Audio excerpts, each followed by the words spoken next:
Hi. Today we'll be talking about um, how my praxis project engages in critical and feminist pedagogies.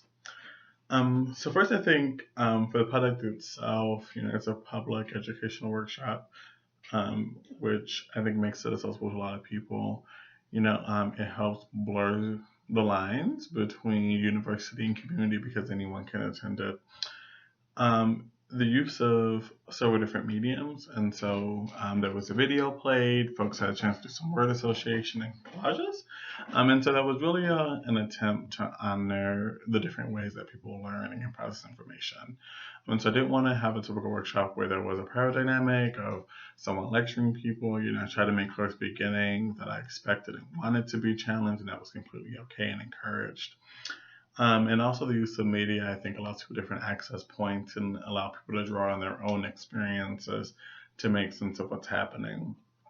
And so at the end, there was an activity of word association with racialized words around Black, white, and people of color. And so the hope is that folks could draw on their own experiences, could draw on some pieces that we've learned today to really find words that represent these things and make sense of them. I think that turned out well. I designed this program in mind with definitely queer folks of color at the heart of it and the center of the thinking of it, right? One of the things I first talked about when developing this program is, a bunch of the terms that we use, like feminist, queer or gay, people of color, Black or white, often don't make sense to mean different things to different people. So often when you inhabit multiple of those locations, they make even little sense. So you have to negotiate how they interact. And so for me, the program was really meant to speak to those people, queer women of color, particularly queer non-binary people who may inhabit many of these locations and have to make sense of them. Lastly, for the product itself, I think offering competing ideas throughout, and mainly through the use of queer and the handout I gave, where, queer is a very loaded term. It has a lot of different histories rooted in it. And so I really wanted to provide critiques of the word queer, critiques of scholarship of queer, how folks use queer, make sense of queer. And I want them to be different. I want them to be compatible with each other. You know, critical pedagogies are not meant to always agree, right? That we all have different standpoints.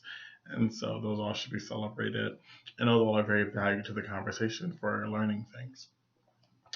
For the process itself, there was a lot of group input into this, and a lot of checking in with, folks in communities where I was trying to reach and really speak to around, first, if this um, workshop was a good idea, right? Do you want this? Oftentimes people do incentives or campaigns for communities without actually checking in with them, and so I wanted to make sure it didn't do that.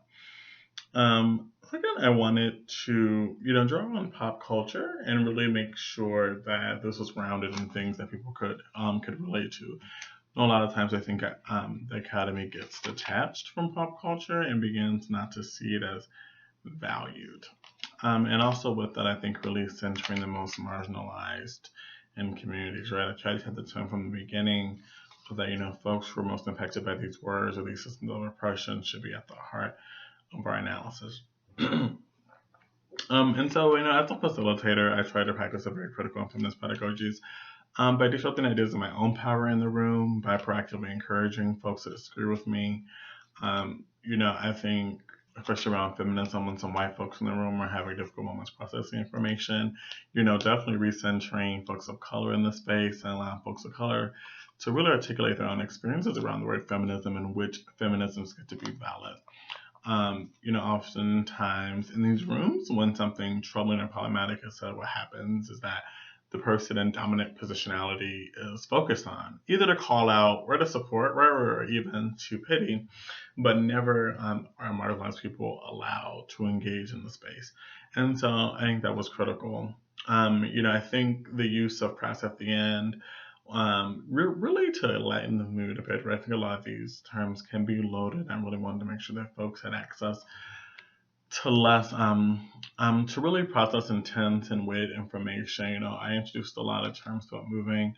I try to set the tone, not wanting to necessarily get to everything if not need be. I think it's very patriarchal concept that we have to get to everything. And though at the end I did push the tempo a little bit to reach that, I really tried to create space for people to process and feel what they need to feel in the moment. And so those are some ways that I think this educational intervention practice critical and feminist pedagogies.